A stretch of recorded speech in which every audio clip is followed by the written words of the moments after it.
प्रेम भक्ति आराधना प्रवचन के अद्भुत संगम से जुड़ने के लिए सब्सक्राइब करें गुरु प्रेम मिशन की यूट्यूब चैनल को और ताज़ा अपडेट के लिए बेल आइकन पर क्लिक करना ना भूलें। आज हमारे गुरुदेव के भी गुरुदेव परम पूज्य वर्धमान तपोनिधि आचार्य भगवत श्रीमद विजय भक्ति सुरेश्वर जी महाराज साहब, गुरुदेव तथागत छाधिपति प्रेम सुरेश्वर जी महाराज साहब, उनके भी गुरुदेव परम पूज्य भक्ति सुरेश्वर जी महाराज साहब और भक्ति सुरेश्वर जी महाराज साहब की आज 62वीं 62वीं स्वर्गारोहण तिथि है। 62 साल पहले उनका देहांत हुआ, उनका काल धर्म हुआ। उन्होंने ये धरती को त्याग करके स्वर्ग की ओर पधारे, अपने जीवन को सफल बनाया। ऐसा पोष सुदी तृतीया पोष सुदी तीज का आज का दिन है।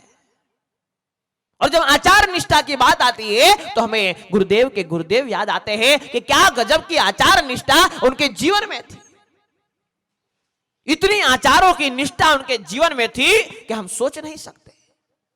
तब के प्रति इतना प्यार, धर्म के प्रति इतना प्यार, संयम के प्रति इतना प्यार, अहिंसा के प्रति इतना प्यार। मात्र शास्त्रों में लिखा है कि देवावीतम नवम संति। इतना नहीं, एक ऐसी घटना उनके जीवन में घटित हुई, उन्होंने अनुभव किया कि देव भी आपको वंदन करने के लिए आ जाते हैं यदि आपके जीवन में सही मायने में आचार निष्ठा हो। आप क्या मानते हो? ये भव्य भारत भूमि का इतिहास साधु संतों के साथ जुड़ा हुआ है। और इसीलिए हमारा लिखा गया कि संत न हो तो संसार में तो जली जात ब्रह्मांड। संतों के तप त्याग से, संतों के तेज से शायद ये धन्य धरा धन्य बनी हुई है। और ऐसे ही एक जैन शासन के एक महान जैनाचार्य, और कहा जाता है कि उनके जीवन में एक ऐसी घटना बनी जो हम मान नहीं सकते। जीवन का अंतिम समय चल रहा था, करीबन 6-7 महीने बाकी थे। अंतिम चतुर्मास समी गांव में किया।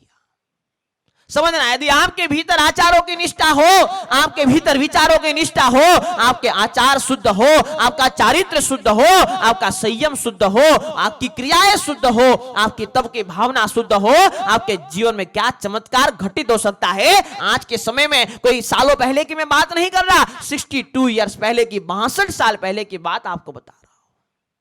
यही गुजरात में शंखेश्वर के बाजू में समी गांव में ही उनका जन्म हुआ था और अंतिम चतुर्मास भी समी गांव में ही था। चतुर्मास के शुरुआत के दिन थे। एक छोटा सा बालक, उम्र होगी उसकी करीबन 8-9 साल। उपाश्रम में कोई नहीं था। गुरु भगवान अपने कक्ष में बीमार थे, थोड़े अंतिम समय था, अंतिम चतुर्मास था, स्वास्थ्य इतना अच्छा नहीं था। अंतिम चतुर्मास गुरुदेव प्रेम सुरेश्वर जी महाराज साहब और आचार्य भगवान सुबोध सुरेश्वर जी महाराज साहब, दोनों शिष्यों ने उनके साथ में अंतिम चतुर्मास किया। दोनों अपने कार्य में कहीं व्यस्त हो गए। गुरुदेव भक्ति सुरेश्वर जी महाराज साहब अपने कक्ष में, अपने कमरे में बैठे हुए थे। पाट के ऊपर पैर लंबे करके बैठे हुए थे। शरीर की थोड़ी अस्वस्थता थी। उतने में एक छोटा सा 8-9 साल का बालक कमरे में आया। समझना, आचार निष्ठा जीवन में क्या करा सकती है। 8-9 साल का बालक कमरे में आया और आकर के विधि पूर्वक वंदन किया। ऐसे तो स्मृति थोड़ी कम हो गई थी, लेकिन फिर भी ध्यानपूर्वक ये बालक को देखा। भक्ति सुरेश्वर जी महाराज सामने, उनको लगा कि बालक पहले कभी समी में मैंने देखा नहीं। लगा कि कोई यात्रालु आए होंगे शंखेश्वर से दर्शन करने के लिए, कोई श्रद्धालु आए होंगे, उनका कोई बालक होगा। मैंने कभी इसको पहले समी में देखा नहीं, सज धज के तैयार होके आया हुआ था। आकर के विधि पूर्वक गुरुदेव को वंदन किया। वंदन करके साता पूछी। साता पूछ के गुरुदेव के थोड़ा करीब जाता है और करीब जाकर के गुरुदेव को जाकर के उनके कान में जाकर के, निकट जाकर के गुरुदेव से कहता है कि गुरुदेव, आपको पोष सुदी तीज का दिन साधना है और दोपहर का विजय मुहूर्त साधना है। समझना, एक छोटा सा 8-9 साल का बालक भक्ति सुरेश्वर जी महाराज साहब के पास जाकर के, निकट जाकर के, उनके कान में जाकर के कहता है, आपको पौष सुद तीज का दिन साधना है और दोपहर का विजय मुहूर्त साधना है। गुरुदेव कुछ समझे नहीं। अब अचानक से कोई आपको आकर के ऐसा कहेगा तो हमारी समझ में कैसे आएगा। इतना कह करके बालक सीधा बाहर निकल गया। बालक बाहर निकल गया। गुरुदेव विचार रहे थे कि क्या कह के गया, कुछ समझ में नहीं आया। इतने में गुरुदेव प्रेम विजय जी अंदर पधारे और जैसे ही प्रेम विजय जी अंदर आए, भक्ति सुरेश्वर जी महाराज साहब ने कहा कि प्रेम विजय देखो तो जरा, अभी एक बालक बाहर गया, उसको बुलाओ जरा। अभी अभी जस्ट बाहर निकला रूम के बाहर, उसको बुलाओ। गुरुदेव दौड़े कि भक्ति सुरेश्वर जी महाराज साहब ने कहा है कुछ अगत्य का इंपॉर्टेंट काम होगा। गुरुदेव दौड़े उसको ढूंढने के लिए। बाहर देखे तो उपाश्रय के भीतर कोई बालक न मिले। नीचे उतरे, नीचे उतर के उपाश्रय में देखा तो वहां कोई बालक न मिले। अब ढूंढते ढूंढते चौकीदार को पूछा कि यहां कोई बालक को आते हुए तूने देखा? पहले के समय में कैसे पोल जैसा होता था कि एक ही दरवाजा, वहां से ही सब अंदर आते थे। कहा कि तूने किसी को आते हुए देखा? क्या कि नहीं, यहां पे तो कोई आया नहीं।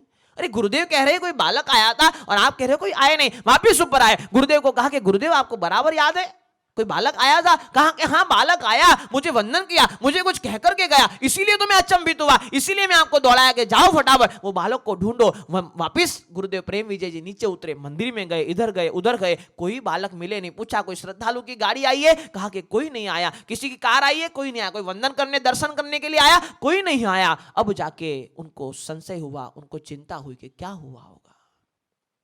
वापिस ऊपर गए गुरुदेव के पास और गुरुदेव के पास जाकर के कहा कि गुरुदेव बालक तो नहीं मिल रहा है, लेकिन हुआ क्या आप बताओ जरा, आप क्या हुआ बताओ मुझे।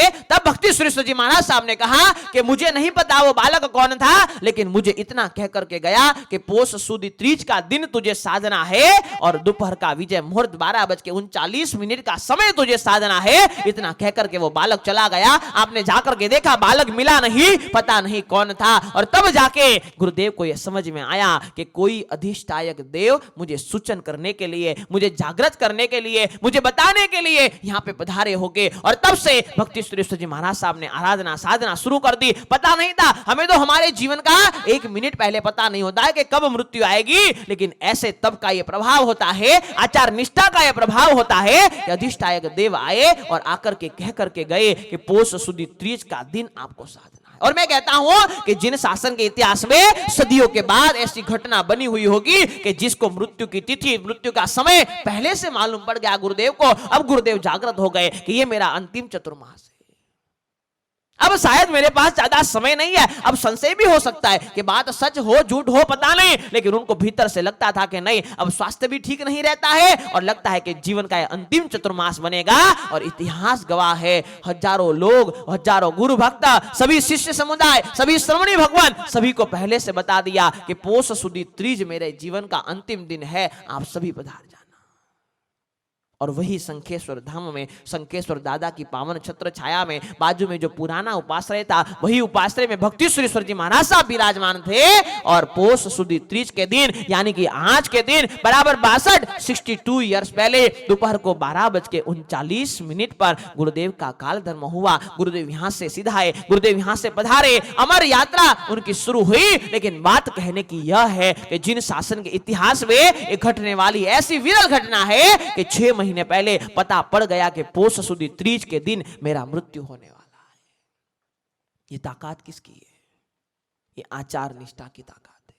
जो चारित्र का तेज उनके भीतर था, जो चारित्र का जीवन उन्होंने जिया था, जो संयम की ताकत उनके भीतर थी, यही ताकत ने यह काम कराया कि देवलोक से देवता भी नीचे आए और आपको आकर के बताए कि अब आपके पास थोड़ा बहुत समय है, उसको साध लो, जितना उसको सफल बनाना है बना लो, जितना जागृत होना है हो जाओ, जीवन को जितना बेहतर बनाने की कोशिश करनी है कर लो। एक संकेत, एक इशारा और जीवन को सफल बना लिया। आने वाले 6 महीने इतनी आराधना साधना करी, इतना तप त्याग किया और खुद के जीवन को तो सार्थक बनाया, लेकिन आने वाली पीढ़ियों के लिए हजारों सालों तक एक तप की परंपरा शुरू कर दी। आज भारतवर्ष में जहां पर भी आप आयंबिल भवन देखते हो, समझ लेना सबसे पहला आयंबिल भवन यदि पूरे भारत देश में यदि किसी ने शुरुआत करवाई हो, विधिवत रूप से आयंबिल भवनों का प्रारंभ किसी ने करवाया हो, तो भक्ति सुरेश्वर जी महाराज साहब ने करवाया। कैसे इतना कर सकते थे? बस एक आचार निष्ठा, एक तप का प्रभाव। और ऐसे गुरुदेव की जब आज 62वीं वार्षिक पुण्यतिथि है, तो आओ उनके चरणों में 2 हाथ जोड़कर भावपूर्वक वंदन करते हैं और उनसे एक ही विनती करते हैं, गुरुदेव जिस तरह की आचार निष्ठा आपके जीवन में थी, जिस तरह का तब का प्रेम आपके जीवन में था, जिस तरह का एम्बिल तब की आराधना आपके जीवन में थी, वह आराधना, वह प्रेम और वह निष्ठा हमारे जीवन में आए। आज के दिन हमें इतने ही आशीर्वाद देना। प्रेम, भक्ति, आराधना, प्रवचन के अद्भुत संगम से जुड़ने के लिए सब्सक्राइब करें गुरु प्रेम मिशन की YouTube चैनल को और ताज़ा अपडेट के लिए बेल आइकन पर क्लिक करना ना भूलें।